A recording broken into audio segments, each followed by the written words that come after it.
गुरुर्ब्रह्मा गुरुर्विष्णु गुरुरेव महेश्वरः गुरु साक्षात् परब्रह्म तस्मै श्री गुरवे नमः।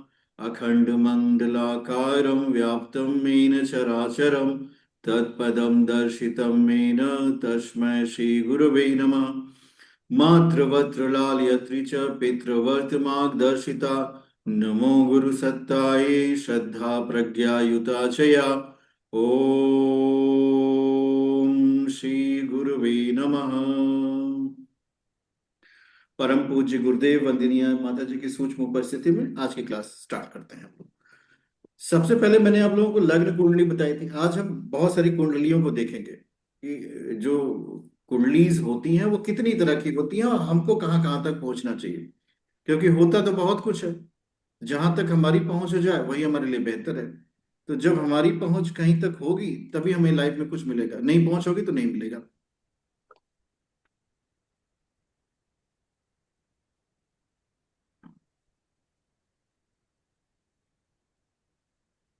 तो लॉगिन ही चला गया।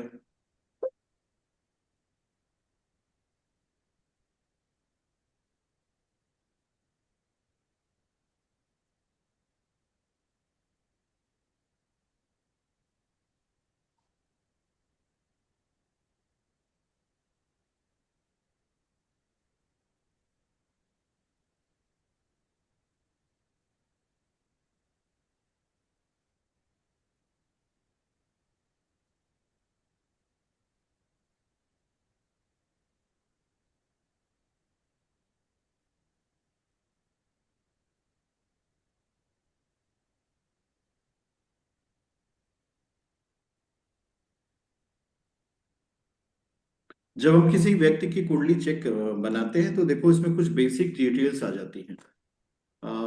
ये बेसिक है, देखो। बेसिक में यहाँ से शुरू करिए, व्यक्ति का नाम आ गया।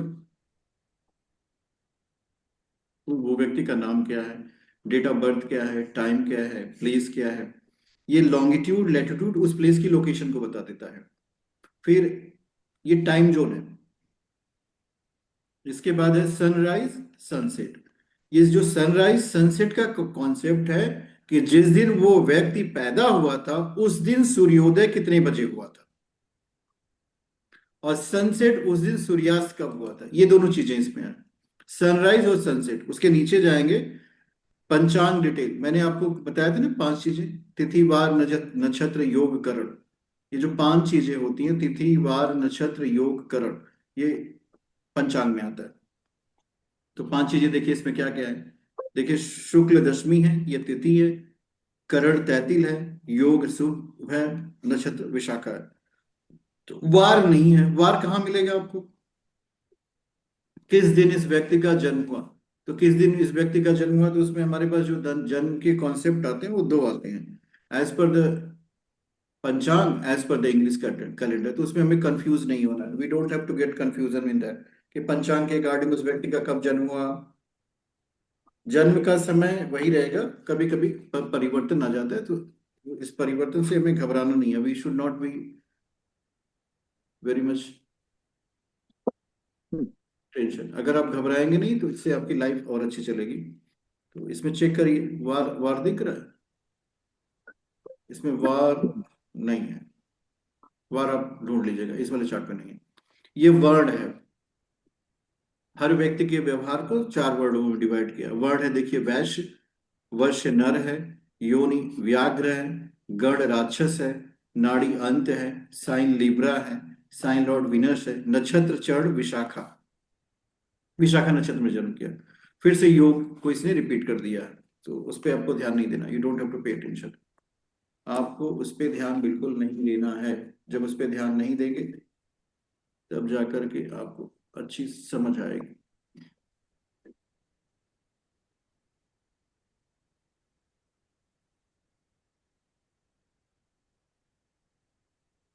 पाया। पाया का मीनिंग आपको समझ में आता है। पाया जो है, नो सर। बहुत इंपॉर्टेंट पॉइंट है पाया। किसी भी कुंडली खोल करके पाया आप चेक कर लो कि इसको किसका पाया मिला है। ये देखिए है सिल्वर। पाया आयरन का भी मिल जाएगा, पायरा गोल्ड का भी मिल जाएगा। पाया होता क्या है सर? शनि की स्थिति को बताता है। अब इसमें ये बहुत पावरफुल है। फाइनेंशियल कंडीशन, सिल्वर वाली उससे थोड़ी कम है, आयरन वाली मेहनत लेती है। अगर कोई कहे कि आयरन के पाए के साथ व्यक्ति पैदा हुआ है, इसका मतलब है जातक को परिश्रम करना पड़ेगा अपनी लाइफ में, अपने को बनाने के लिए ना मेहनत करनी पड़ेगी। वही सोने के पाया लेके आया है, इसका मतलब क्या है? इसका मतलब है जातक जो है बहुत कुछ लेके आया है अपने साथ, बहुत इंजॉय करेगा, लग्जरियस लाइफ होगी। He does not have to take any kind of tension. उस लग्जरीज की वजह से उसको बहुत ज्यादा तनाव लेने की आवश्यकता नहीं है। सिल्वर का पाया इन बिटवीन होता है, इसमें कॉपर का पाया भी होता है। Copper, iron, silver. हम लोग चेक करने अपने में से कुछ व्यक्तियों की कुंडली कि उन लोगों के पास किस तरह के पाए हैं, फिर उनकी लाइफ को आप ऑब्जर्व करिए कि क्या रियली में इसका रिफ्लेक्शन हो रहा है। कुंडली जब भी आप चेक करो, जहां पे आपको ये लगे कि इससे मुझे प्रिडिक्शन करना है, इससे मुझे कुछ लोगों को बताना है, इसका मीनिंग बताना है, तो कभी कभी अपने से भी चेक कर लिया करो कि मेरी कुंडली में क्या होता है। क्योंकि जितना आप अपने से समझोगे उतना आपको अच्छा लगेगा कि नहीं ये तो ठीक है मुझे। कुछ कुछ ऐसे भी सूत्र होते हैं कुंडलियों पे, जो अगर आप खुद पे लगाएंगे ना तो आपको समझ में आएगा कि अरे ये तो ठीक है। Very good. तो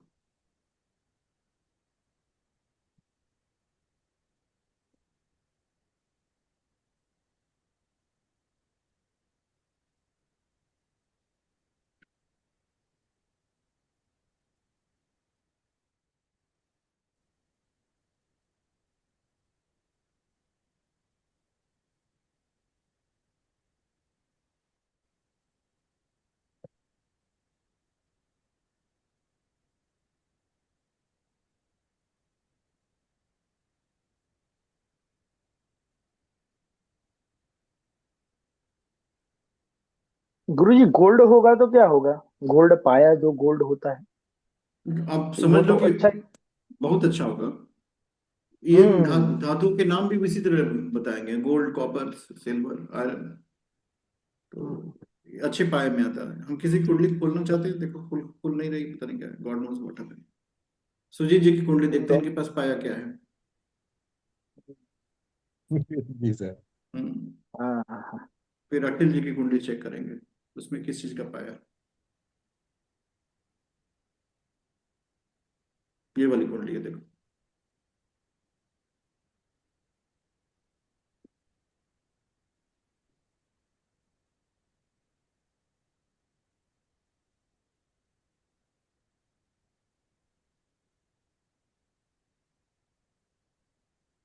यहाँ देखिए, कॉपर का पाया है इनके पास। ऊपर। आपको ऐसा फील होता है? क्या गुरुजी? आपको ऐसा फील होता है कि जीवन में कुछ अचीवमेंट है? कॉपर का पाया आयरन से बेटर होता है, बट अच्छा। सिल्वर से डाउन होता है। मतलब आप लग्जरीज की तरफ बढ़ रहे हो, नीचे नहीं जी। हो आप, you are tending toward the luxuries. True sir. तो पाया का बहुत इंपॉर्टेंस होता है, इसलिए कुंडली खोल करके पहले बेसिक पे चेक कर लो पाया किसका है। कभी कभी कुछ जातक आपको कहेंगे कि उनके पास पैसा नहीं है, कुंडली खोल लिया आपने देखना है धन भाव बहुत एक्टिवेटेड है और रो रहा है। वो आपको चेक करने की कोशिश कर रहा है। देखिए अखिल जी का पाया, अखिल जी के पास गोल्ड का पाया है। अखिल जी कहाँ पैसा रखे हैं सर आपने? Where is your money? You are hiding everything. Recording in progress. Sir हमारा भी देखिए कि हमारा पाया कहाँ है।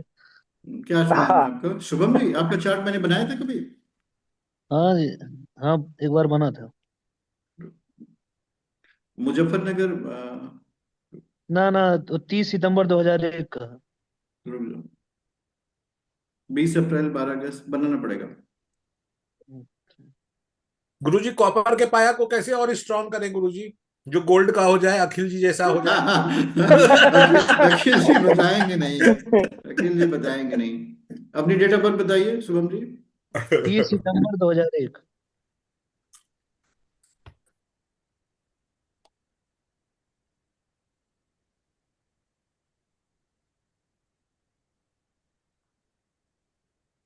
टाइम ऑफ बर्थ बताइए।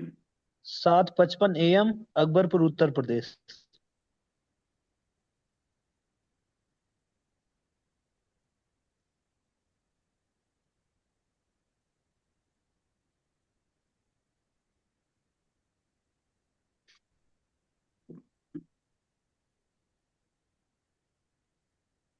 काफी परेशानियां चल रही हैं क्या आपकी लाइफ में इस समय? शनि की महादशा है आपकी? जी, शनि की महादशा, शनि का अंतरदशा, शनि साढ़े साथी। हाँ। कॉपर का पाया है आपका। आपको भी ऐसा फील होता है कि हम थोड़ा और मेहनत कर लेते तो आगे बढ़ जाते? जी जी जी, ट्रू, एकदम हम्म। सही। तो अब किसी भी की कुंडली चेक करें, देखो एक एक चीज समझने की कोशिश करनी है। वो ये समझने की कोशिश करनी है कि जनरली जातक जो है पाए के पास जाता नहीं है। This is for you. अब आप इसका करोगे क्या? आपको करना इसका ये है कि जातक परेशान होकर आपके पास आए तो आपको पायों के ज्ञान से ये पता चलेगा ना कि फ्यूचर में उसके पास परेशानियां नहीं रहेंगी। आने वाले समय में उसको बहुत पॉजिटिव फील करना है, हैप्पी फील करना है, और पॉजिटिव हैप्पी के साथ साथ एनर्जेटिक भी फील करना है। तो इसका बोध जो है पाया करा देता है। पाया डीमोटिवेट करने के लिए नहीं होता। बहुत ज्यादा समय हमारे अंदर वो सारी चीजें जिसे जानने से आपको नकारात्मक विचार आते हैं उन सब का त्याग कर देना, ये भाव हमेशा अपने अंदर रखना चाहिए। कि जो चीजें हमें कमजोर बनाती हैं, जिन चीजों को जानने से हमें कर्म में विश्वास नहीं होता, जिन चीजों के जानने से हमें ये विश्वास हो जाए कि नहीं हम कुछ नहीं कर सकते, हमें उन चीजों का त्याग कर देना है। ये ज्योतिष में हमेशा याद रखना। Then you will be scientific ज्योतिषी। उन मान्यताओं को, उन विचारों को अपने पास बिल्कुल न भटकने देना जिनको पाने से आप कर्म से विरत हो जाए। समझ में आ रही है मेरी बात? तो ये भाव हमेशा रखना। और जीवन में वही होता है जो ग्रह नक्षत्र आपकी राशियां चाहती हैं, लेकिन इसके करने वाले आप ही होंगे। घर बैठे कोई व्यक्ति अगर मुंह खोल के बैठ जाए उसके मुंह में सेब नहीं गिरने वाला है। न्यूटन के सामने भी सेब तभी गिरा था जब वो पेड़ के नीचे जाके बैठा था। नहीं तो वैसे ही तो रोज सेब गिर रहा था, आम गिर गया था। मतलब कहीं ना कहीं आपका प्रयास जीवन में आपको आगे की तरफ ले जाएगा। अगर आपका प्रयास नहीं रहेगा तो लाइफ में आप आगे की तरफ नहीं जा सकते। तो प्रयास को रोकने वाले समस्त विचारों का त्याग कर देना है। हमारा विषय था कि हमें कुंडली कितनी प्रकार की होती है जिनको जनरली हमें देखना पड़ता है। तो देखो इस वाले में एक टर्म है चार्ट, इसको हमने क्लिक कर दिया। अब चार्ट क्लिक करने के बाद हमें ये सारी कुंडलियां दिख गई। अब एक एक को पढ़ो। ये है चलित। उसका हम लोग मीनिंग समझेंगे कि ये है क्या। ये है चलित कुंडली। इसको बोलते हैं भाव चलित, कहीं कहीं कहा जाता है। भाव चलित कुंडली क्या होती है? भाव चलित कुंडली ये होती है कि आ, इसके नीचे थोड़ा सा चले जाइए, इसके नीचे जाएंगे तो आपको दिखेगा। देखो ये है लग्न कुंडली। ये है लग्न कुंडली और ये है ऊपर वाली चलित कुंडली। अब होता क्या है कि जब हम लग्न कुंडली में ग्रहों को देखते हैं तो, और चलित कुंडली में ग्रहों के देख ऑलमोस्ट सेम सिचुएशन होगी। बट कुछ ग्रह जो है चलित कुंडली में किसी दूसरे भाव में बैठे होंगे। जो ग्रह चलित कुंडली में जिस भाव में बैठा है उसी का वो फल देगा। This is the point you have to understand. लग्न और कुंडली और चलित कुंडली को हमेशा मैच करानी चाहिए। आपको फलादेश करना है, जैसे इन दोनों कुंडलियों में हम सामान्य तौर पे देखें कि क्या कोई अंतर है, तो देखिए आपको सीधा सीधा मिलेगा। इसमें देखिए, इसमें मरकरी और वीनस 11th हाउस में है, 11वां घर है चलित कुंडली में। और जबकि लग्न कुंडली में आप देखने जाएंगे तो यही मरकरी वीनस, नीचे जाइए, देखिए 12वें में आ गए, 12th हाउस में आ गए ना। 12th हाउस में आप लग्न कुंडली में ये पीड़ित हैं, ये परेशान हैं। लेकिन जब आप चलित कुंडली देख रहे हो तो ये ग्रह वास्तव में 11th हाउस में आ गए। तो इसका आउटकम क्या आपको समझ में आया? इसका मतलब है मरकरी वीनस जो प्रॉब्लमेटिक एरिया में थे वो प्रॉब्लमेटिक एरिया में नहीं है। This is the point has to be understood. लग्न कुंडली और चलित कुंडली को में चलित इज ऑलवेज प्रिफर्ड, क्योंकि ग्रह चलित कुंडली में जिस भाव में होगा उसी का आउटकम देने वाला है। This has to be understood specifically. कि ग्रह चलित कुंडली में जिस भाव में होगा उसी का वो आउटकम देगा। तो दोनों कुंडलियों को मैच करा लेनी चाहिए। कभी कभी ऑलमोस्ट सेम होगा, बट कभी कभी होगा। हमेशा आपको देखेगा एक ग्रह अपनी हाउस को ही पूरा बदल दिया। अब इन दोनों को मैच करा के हम लोग देखते हैं कि इसमें एग्जैक्टली हो क्या रहा है। देखिए, मंगल थर्ड हाउस में है। देखिए मंगल, मंगल इसमें सेकंड हाउस में है, यहाँ पे देखिए चलित में, जबकि इसमें मंगल कहाँ है? थर्ड हाउस में। और नीचे जाइए, चंद्रमा और शनि, ये देखिए, this is very much interesting to understand. ये देखिए, ये दोनों अलग अलग, एक वृषभ राशि में, एक मिथुन राशि में, लग्न कुंडली में। लेकिन जब आप चलित कुंडली में जाते हैं तो यही चंद्रमा और शनि वृषभ राशि में आ गए। ये जो है विष योग बन गया।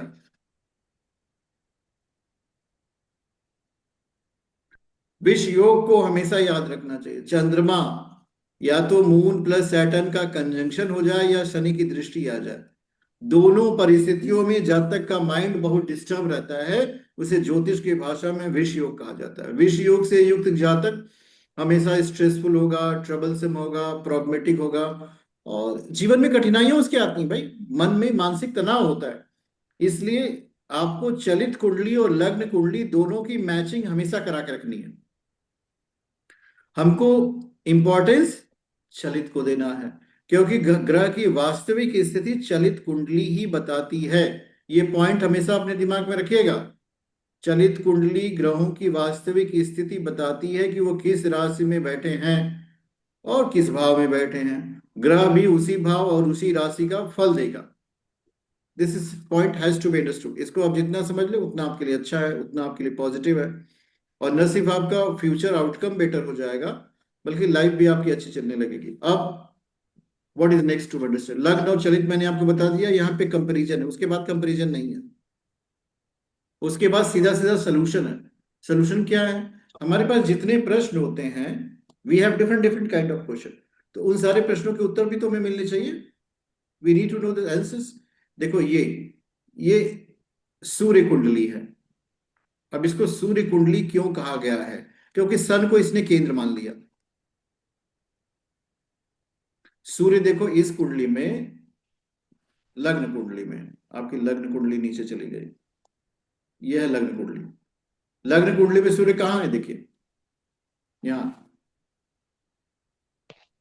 ये वृषभ वृश्चिक राशि में है। ठीक आप इस कुंडली में भी देखेंगे जहां पे सूर्य को केंद्र माना गया है, यहां पे केंद्र में भी वृश्चिक राशि है। मतलब हम पूरे ग्रहों को ऐसे घुमा दिए कि सूर्य लग्न हो गया, तो वो सूर्य कुंडली हो गई। Are you getting my point? सूर्य कुंडली और लग्न कुंडली में क्या अंतर है?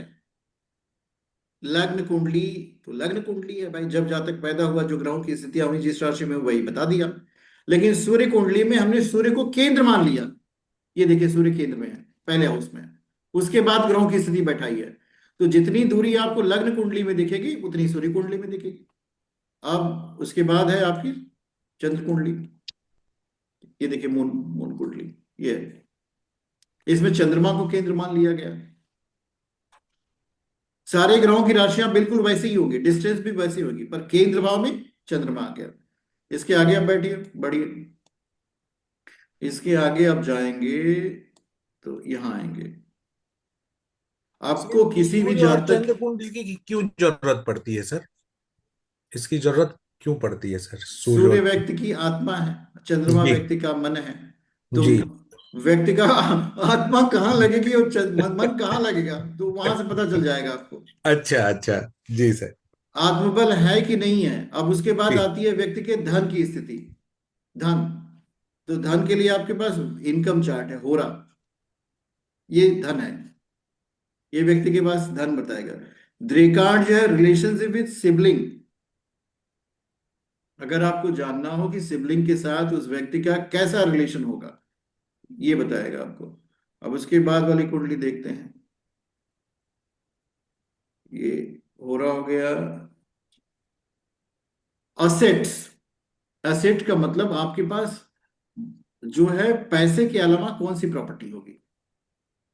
देखो यहां पे लिखा है चतुर्थांश, एग्जैक्टली अगर हम लग्न कुंडली में देखेंगे तो लग्न कुंडली का चौथा भाव घर मकान वाहन को बताता है। तो चौथे भाव का चतुर्थांश करेंगे तो वो असठ के बारे में बताएगा। सप्तमांश, सप्तमांश जो है व्यक्ति की प्रोजनी के बारे में बताता है।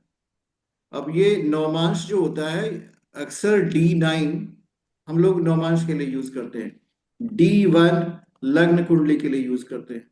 अब जैसे यहाँ पे डी सप्तमांश लिखा है ना, कहीं कहीं D7 लिखा होगा, कंफ्यूज मत होइएगा। D7 सप्तमांश प्रोजेनी के बारे में बताएंगे, आपकी आने वाली जनरेशन। और नौमांश प्रोस्पेक्ट ऑफ मैरिज, कभी कभी इसको डेस्टिनी भी कहा जाता है, तो कंफ्यूज मत होइएगा कि आपका भाग्य आपको कितना साथ करेगा। शादीशुदा जीवन, वैवाहिक जीवन आपका कैसा चलने वाला है, ये नौमांशा में आता है। तो दिस ऑल्सो इज देयर।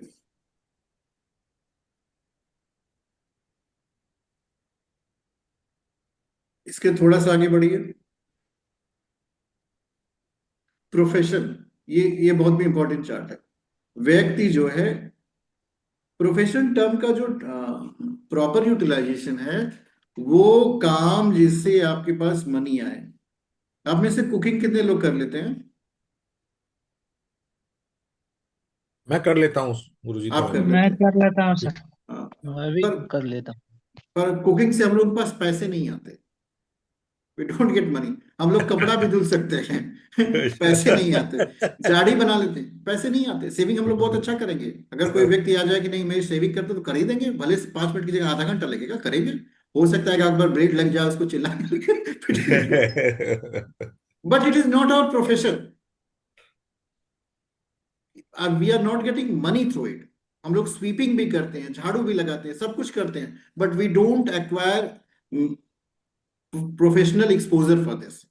तो जो प्रोफेशनल एक्सपोजर जिसको कहते हैं, the work through which money comes. जैसे हम लोग में से बहुत सारे लोग गाना भी गाते होंगे, कविता भी करते होंगे, बट हम लोग को उससे पैसे नहीं आते, मनी नहीं आता। तो प्रोफेशनल एटीट्यूड जो है वो दशमांशा बताएगा कि प्रोफेशनल में वो करेगा क्या है। कभी कभी आप कुछ लोगों को देखेंगे, they are having diversified personality. एक ही व्यक्ति अपने जीवन में बहुत सारे काम किया उसने। तो जब उनके D10 सर चार्ट को क्विज के लिए पीडीएफ भी भेज दीजिए। जब आप D10 चार्ट को चेक करेंगे तो आपको ऐसा लगेगा ना कि हाँ रियली इस व्यक्ति के अंदर ये स्किल है। जो प्रोफेशनल एटीट्यूड होता है वो D10 चार्ट ही बताता है। कुछ ऐसे जातकों को भी पाएंगे कि professionally they are engineer, they have done study of engineering, and after that they have started teaching in coaching classes. So engineering कहीं और चली गई, now they are teaching physics chemistry math, engineering has gone. Some people you will find that they are not highly educated person, but उनका coaching centre बहुत अच्छा चल रहा है। सो ये जो D10 है, ये प्रोफेशनल लाइफ के एटीट्यूड को बहुत अच्छा बताता है। इवन पॉलिटिशियन, बिजनेसमैन, आप ऐसे भी कह सकते हो कि डे टू डे की जिंदगी में कुछ लोग बहुत कम नॉलेज लेकर के अपने फोकस और अटेंशन से बहुत अच्छा मनी गेन कर लेते हैं, बिकॉज प्रोफेशनल बिहेवियर उनके अंदर बहुत अच्छा था। उन्होंने उस प्रोफेशन को सेलेक्ट किया जो उनकी हॉबीज थी, जिनमें उनका इंटरेस्ट था, जिनमें उनका मन लग रहा था। तो इस तरह का एटीट्यूड आपको D10 से मिलेगा। बीइंग अ धर्मात्मा इज ऑल्सो गुड प्रोफेशन। इसमें 100% प्लेसमेंट आता है, then nobody will be unemployed, everybody. आप उसमें अगर समय दे सकें तो।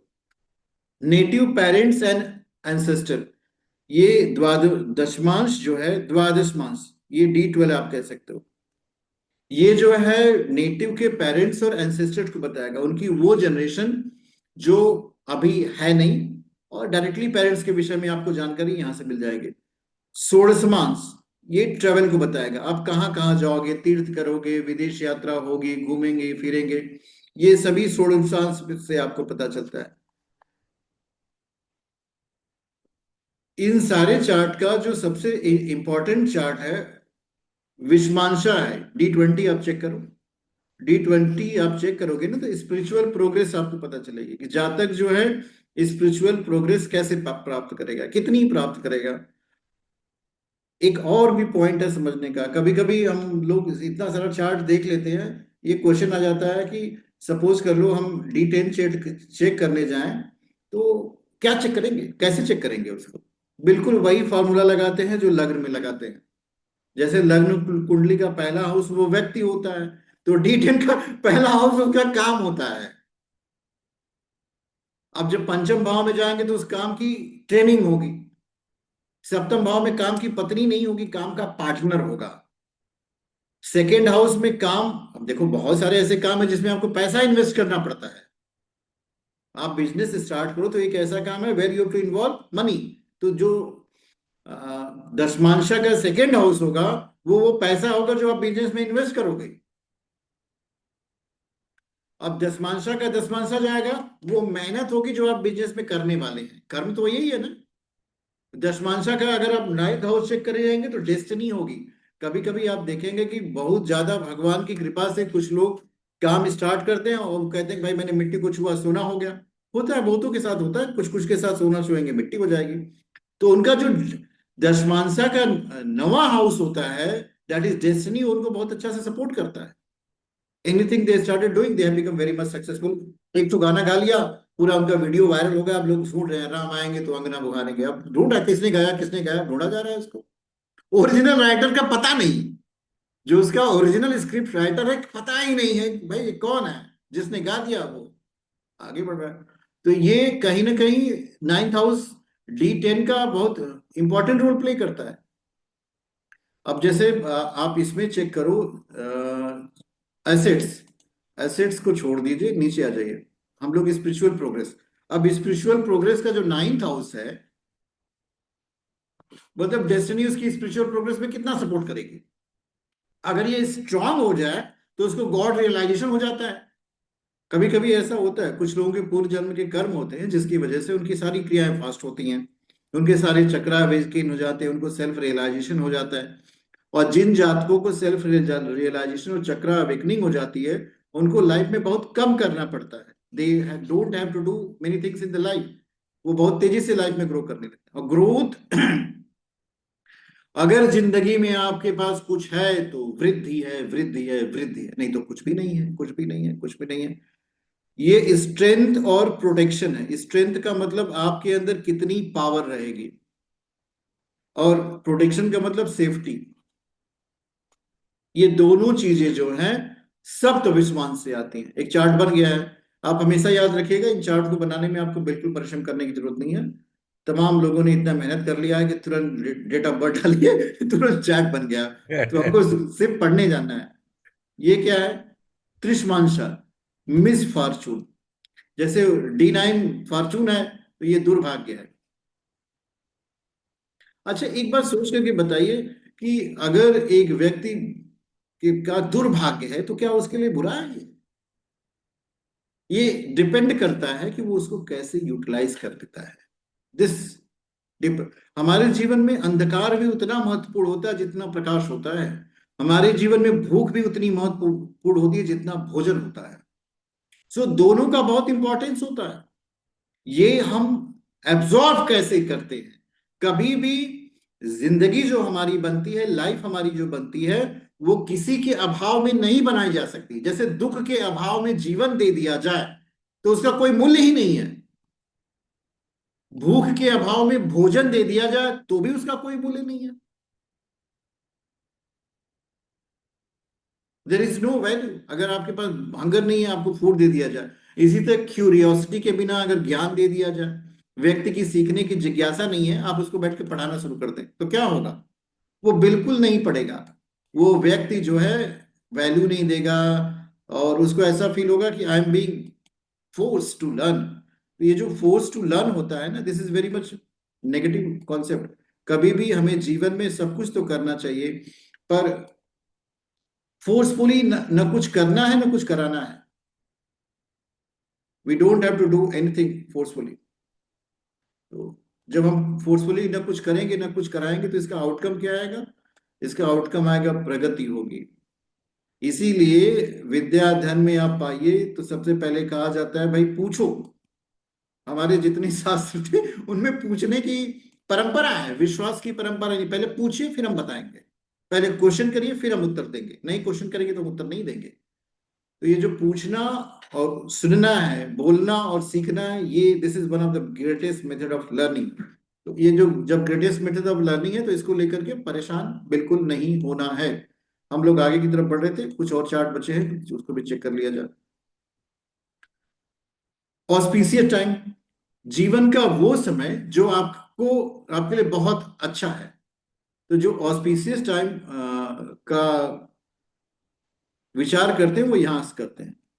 This is auspicious time. General issues यहां से आप देख लेंगे। सारे चार्टों की ऊर्जा, दैट इज सत विषमांशा, समरी ऑफ चार्ट, वो यहां से आ जाएगी। तो इस इतने सारे आपके पास चार्ट हैं, इन चार्टों को आप जानिए, समझिए और दूसरों को भी समझाइए। अब एक चार्ट और भी है, उसको देख लीजिए, अष्टक वर्ग चार्ट। अष्टक वर्ग में जो सबसे महत्वपूर्ण चार्ट होता है, दैट इज कॉल्ड सर्वाष्टक चार्ट। ये है सर्वाष्टक चार्ट। ये चार्ट जो है ये सर्वाष्टक है। अब सर्वाष्टक में एक पॉइंट हमेशा याद रखना चाहिए, किसी भी हाउस में अगर 28 मार्क्स आते हैं तो उसके 100% रिजल्ट मिलते हैं। लेस देन 28 होंगे तो जितना कम होगा उतना कम आउटकम आएगा। ग्रेटर देन 28 जितना होगा उतना ज्यादा आउटकम आएगा। तो ये जो चार्ट है ये बहुत इंपॉर्टेंट है। This is very much important chart. अब इस चार्ट में ढूंढिए सबसे ज्यादा नंबर कहाँ है। इस चार्ट में सबसे ज्यादा नंबर 35 है। आप लोग देखिए कोई और भी नंबर है क्या इसके अलावा? 35 is the maximum mark. Minimum marks कहाँ है? मिनिमम मार्क्स 21 है, और तो नहीं है। ये जो इस कुंडली का 10th हाउस है उसमें 35 मार्क्स हैं, 7th हाउस में 21st मार्क है। As per the strength of house अगर आपको प्रिडिक्शन करनी है तो ये जातक जो है 10th हाउस के 125% रिजल्ट पाएगा और 7th हाउस के 75% रिजल्ट पाएगा। इस जातक की मैरिड लाइफ में ट्रबल हो सकती है। हो सकता है हस्बैंड वाइफ का रिलेशन जो है किसी न किसी वे में डिस्टर्ब हो जाए, बट कर्मों में ये 125% अपना आउटकम देगा। अगर ये कोई काम करने जाएगा तो 125% अपना उसमें लगा डालेगा। तो क्या यह व्यक्ति अपने जीवन में असफल होगा? नहीं होगा। कारण क्या? 125% आउटकम इसको मिल रहा है। जो 75% वाली वाइफ है उसी काम को देख के कहेगी कि बहुत अच्छा आदमी है, कम से कम काम तो ठीक कर रहा है ये। अगर आपके पास कहीं कहीं कोई शॉर्टकमिंग है और कहीं से आपको बहुत बेटर आउटकम मिलने लग जाता है तो आप शॉर्टकमिंग को ओवरलुक कर देते हो, फोकस ऑन द आउटकम। तो यहाँ पे 35 मार्क्स। दूसरी चीज, एक और कंपैरेटिव स्टडी कर लेनी चाहिए, relative strength of the houses. जैसे ये देखो लग्न है, लग्न को अगर हम फर्स्ट हाउस लिख लेते हैं, लग्न फर्स्ट हाउस है, 29 मार्क्स है। 6th हाउस में देखो कितने मार्क्स है, 32 मार्क्स। ये व्यक्ति का शरीर है और ये व्यक्ति का रोग है, ऋण है। अब देखो रोग पावरफुल है कि शरीर पावरफुल है? वो पावरफुल हो गया गुरुजी। रोग पावरफुल होगा। ऐसे जातक को कोई ना कोई बीमारी हमेशा लगी रहेगी। अगर यही आपको अपोजिट मिल जाता, वहां पे 32 मिलता, यहाँ 29 मिलता, तो आप कहते चिंता मत करो, कुछ भी होगा ठीक हो जाएगा। क्यों? क्योंकि शरीर वाले में अष्टक वर्ग में अच्छे मार्क्स आ रहे हैं। तो सर्वाष्टक वर्ग की एक्सप्लेनेशन एक दिन में होती है। हम आपको एक दिन पूरा दिन सर्वाष्टक वर्ग पढ़ाएंगे, उसे प्रेडिक्शन कैसे करते हैं, बट वो नंबर्स के बेस पे है।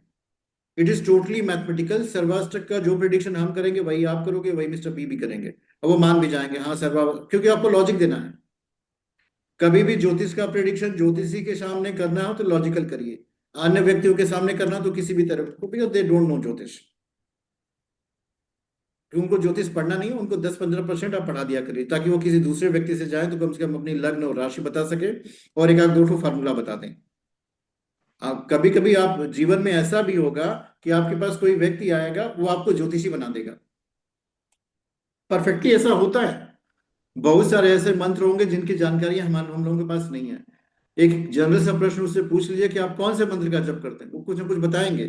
फिर आप सोचेंगे अच्छा ये भी मंत्र होता है, हम इसका भी पाठ करते हैं, उसका भी पाठ करते हैं। क्योंकि हर व्यक्ति हर चीज का पाठ नहीं करता है, कुछ कुछ में स्टॉपेज है, उनके मेथड्स भी कुछ कुछ अलग होंगे।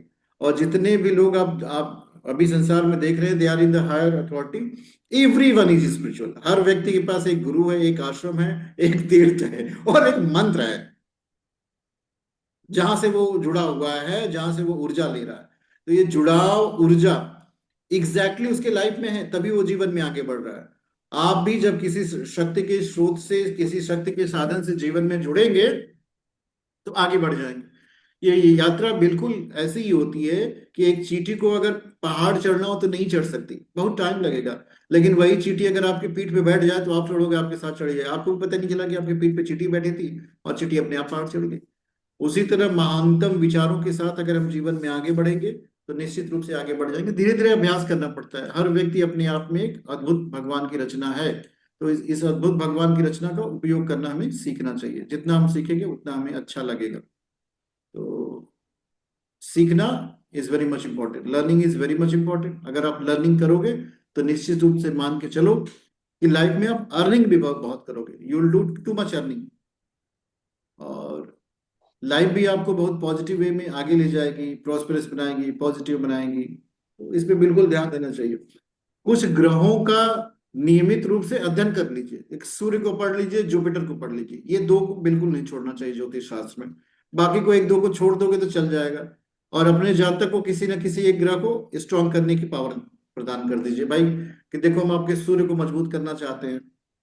सूर्य के साथ एक बहुत बड़ी प्रतिभा छिपी हुई है कि जो प्लानिटरी पोजीशन होती है, इसमें ये सारे ग्रहों का राजा है। It is the king of all the planets.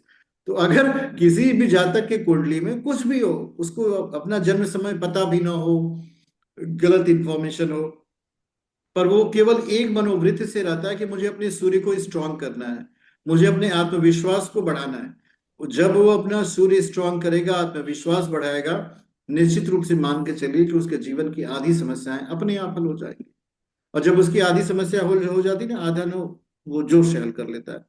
और पूरा जीवन लर्निंग और अर्निंग में लगा हुआ है। कुछ सीखेंगे, कुछ हल करेंगे। तो सूर्य को स्ट्रांग करने के पे फोकस करना है आपको। पूरी कुंडली देखने के बाद उसको बता देना भाई अपने सूर्य को स्ट्रांग करो, जुपिटर को स्ट्रांग करो। कभी कभी जनरल बातें भी हमारे दिल में इतना गहरा प्रभाव डाल देती है कि उस व्यक्ति का व्यक्तित्व हमें प्रभावित करने लगता है। ये जनरल बातें तब आप करने की कोशिश करो जब आपके अंदर ये भाव आता है कि सामने वाला बिल्कुल मेरे जैसा है, मुझे भी आपके दुख का बहुत दुख है, मुझे भी आपके सुख से अति प्रसन्नता मिलेगी। ये प्रभाव जीवन में बहुत तेजी से आगे ले जाता है। आप दुखी ना हो, हमारी कामनाएं हैं, आप सुखी हो, हमारी यह कामना है।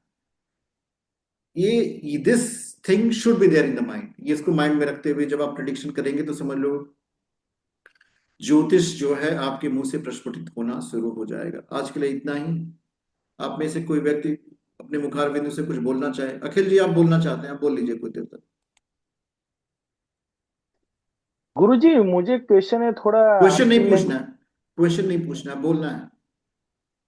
हम्म तो वो मैंने कल आपको बोला था ना कि शुक्र शनि राहु का कॉम्बिनेशन, तो उसका थोड़ा मुझे जानना है। क्वेश्चन नहीं पूछना है, बोलना है। वो तो मुझे कुछ नहीं बोलना है। वही मुझे जानना है, क्वेश्चन नहीं पूछना। जानना है। ये जो 10 मिनट का समय मैंने दिया, ये क्वेश्चन पूछने के लिए, ये सिर्फ बोलने के लिए दिया है। हनीश जी, आप कुछ बोलिए। यस, मैं ये जानना चाहती थी, जैसे कि आपने बताया कि सप्तमांशा और ये नवांशा है, तो अगर नवांशा का हमें 7th हाउस, उस वहां से 7th हाउस काउंट करना है, अगर वही कुंडली हम बना रहे हैं D9 का, हम्म। तो जैसे आपने अभी बताया मिस फॉर्च्यून है, तो वो कौन से हाउस से देखा जाता है, और उसका वो मिस फॉर्च्यून हाउस, वो जो कुंडली बनी है वो क्यों, कैसे बनी है फिर वहां से, तो क्या उसका 6th हाउस देखेंगे हम? नहीं नहीं, वो नहीं देखना है। मैंने कहा ना, प्रश्न नहीं पूछना है, बोलना है। आपने अच्छा बोला। शुभम जी, आप कुछ देर तक बोल लीजिए। ठीक है सर।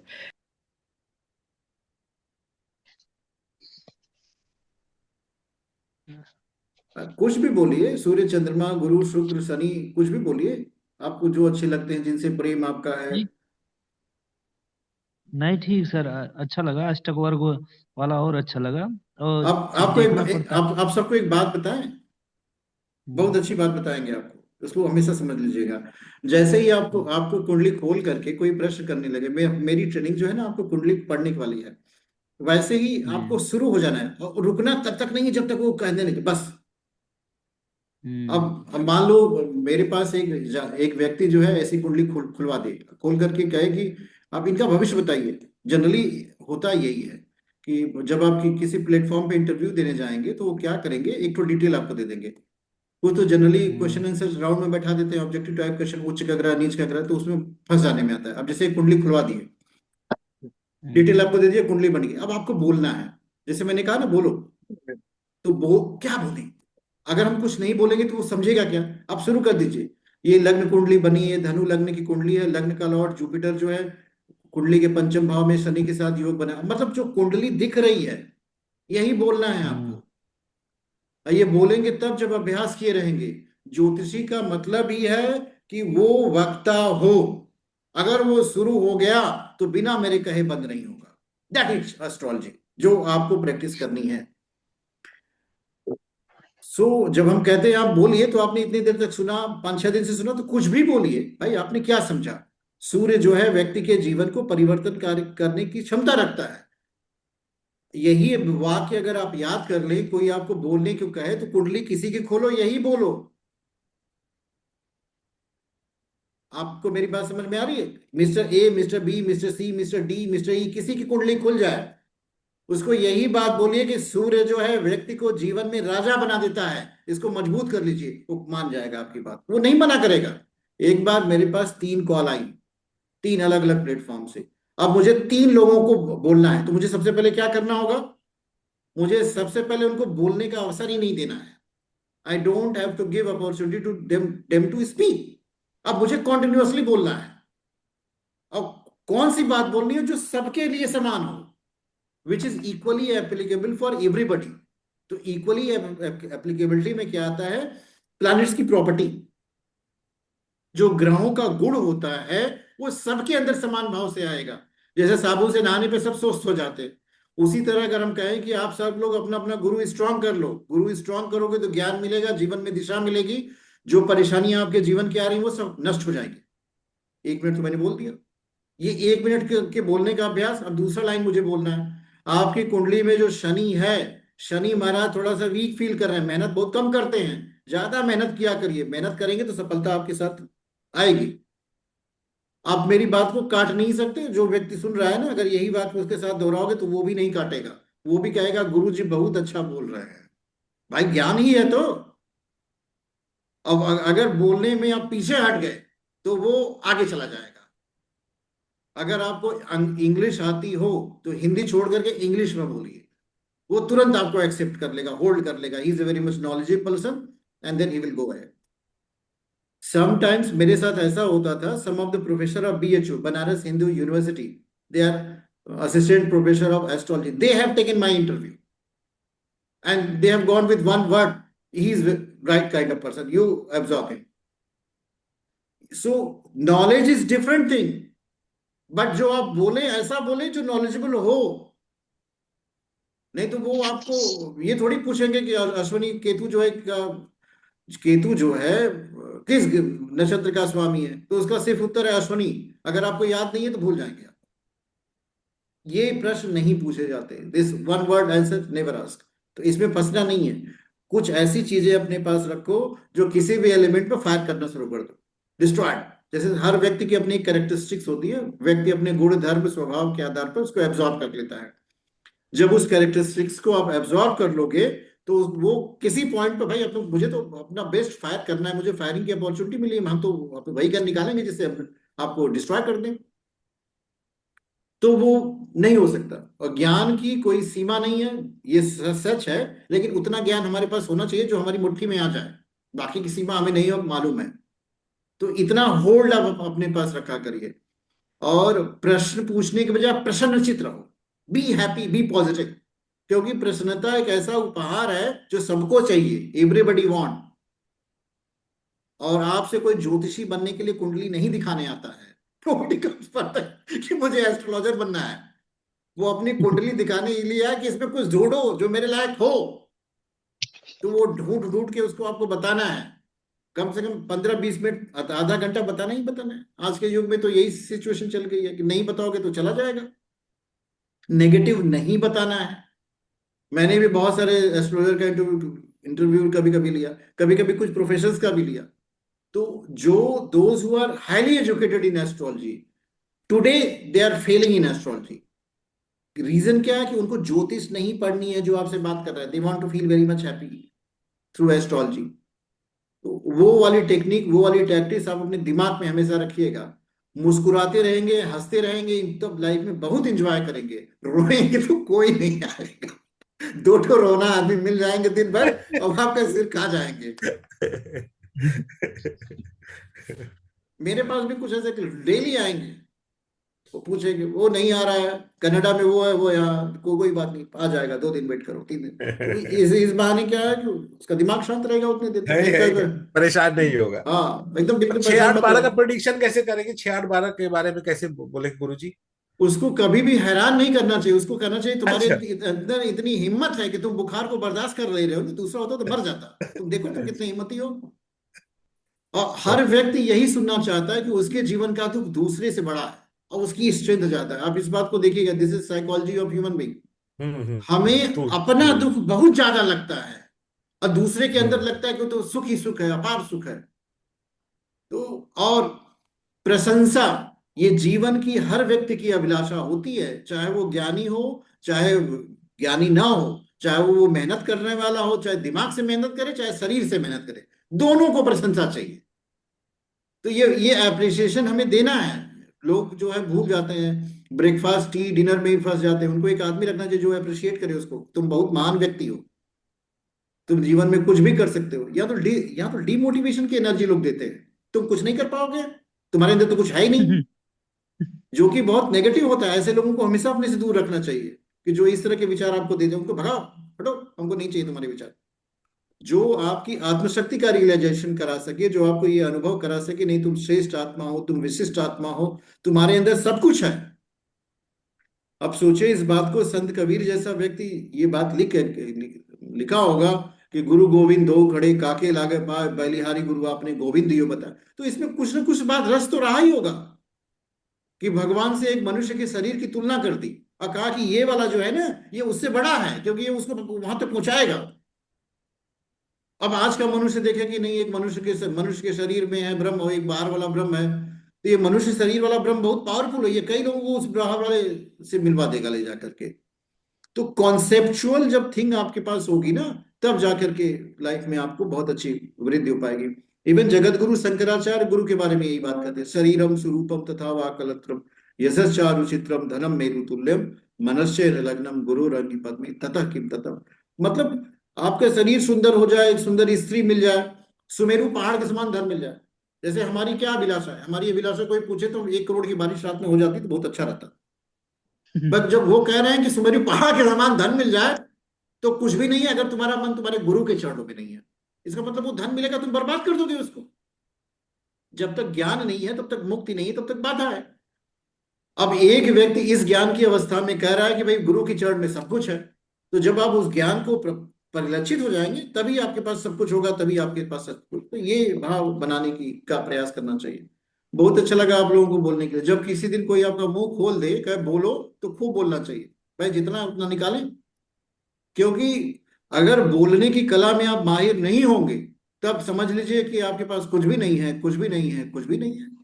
भाई जो होगा वही तो बोलोगे, रुको जी। मुझे बोलने दो। जब आप बोलोगे तभी आप बोलोगे। और कभी ये भाव मत लेके आइए कि जो हम बोलेंगे लोग हंसेंगे, जो हम लोग बोलेंगे वो नहीं समझेंगे। अरे लोगों का काम है हंसना, नहीं समझना, हमारा काम है बोलना। That you have to keep in mind. भाई हम अपनी ड्यूटी पूरी परिपक्वता से, पूरे परिश्रम से, पूरी मेहनत से करेंगे। ये भाव आपको अंदर रखना है। और जितने भी महान कार्य हुए हैं वो सब छोटे छोटे आदमियों ने किए। हमेशा याद रखना, कोई आईएएस ऑफिसर जो है गांधी जी जैसी लड़ाई लड़ने नहीं गया नहीं लड़ा गया था। कोई प्रेसिडेंट ऑफ इंडिया थोड़ी गया था वहां पे, कोई प्राइम मिनिस्टर नहीं गया था भारत की आजादी की लड़ाई। सब साधारण साधारण लोग थे। तो हम लोग भी साधारण साधारण में बहुत बड़ा बड़ा काम करेंगे। अभी किसी के बोलने की कोई इच्छा जागृत हुई? जागृत तो हुआ सर।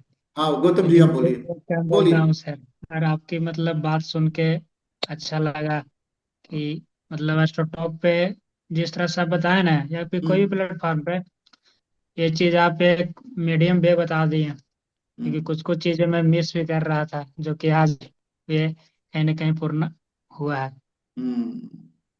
देखिए गौतम जी बोल दिए, इसी तरह बोलना चाहिए, आप सभी लोग बोले, यही हमारी अभिलाषा है, इच्छा है। गायत्री मंत्र का जब करिए आप लोग, कम से कम एक माला बोलना आ जाएगा, बहुत जबरदस्त बोलेंगे, कोई आपको चुप नहीं करा पाएगा, लोग यही कहेंगे भैया इसको बोलने मत देना।